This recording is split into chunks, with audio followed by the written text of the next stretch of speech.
করেন, ওখানের উপরে হামলা করছে এবং তার দৃষ্টিতে ঈদে মিলাদুন্নবী 2 ঈদ ছাড়া আর কোনো ঈদ নাই। ঈদের মানা আপনারা কাছে ঈদের অর্থ কিটা?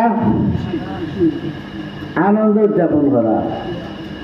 আপনার ছেলে হইলে আপনি খান করেন না, আনন্দ হয়, খুশি হয়। আমরা ঈদের দিন কিতা করি?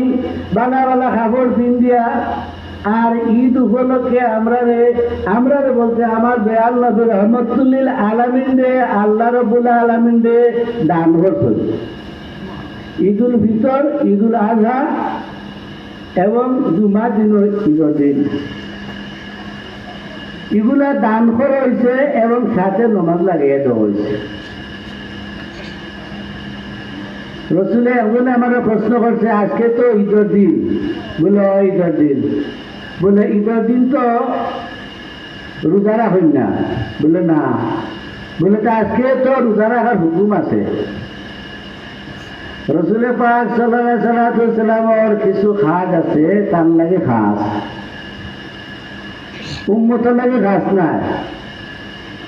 যেমন তাহাজ্জুদের নামাজ রসুলে পাক সাল্লাল্লাহু আলাইহি সাল্লামে পড়ছেন, মাঝে মাঝে উম্মতের কষ্ট হইব দিকে ফোর হয়ে যাব দেখিয়া মাঝে মাঝে তাই জিজ্ঞাসা দিচ্ছেন, উম্মতের কষ্ট হয়ে যাব দেখিয়া। কিছু কিছু জিনিস রসুলে পাক লাগে খাস আছে, উম্মতের লাগে খাস না। এবং আজকের দিনের রোজা রাখা ফরজও নাই, ওয়াজিবও নাই। রসুলে পাক সাল্লাল্লাহু আলাইহি সাল্লামের জন্মদিন তাই নিজে হইলে আমি পালন করতাম, আমি আল্লাহর শুকরিয়াটা রোজা রাখতাম। রসুলে পাক সাল্লাল্লাহু আলাইহি সাল্লামে কইরা আমি প্রতি সোমবারে রোজা রাখি, আমার যে আল্লাহ পৃথিবীতে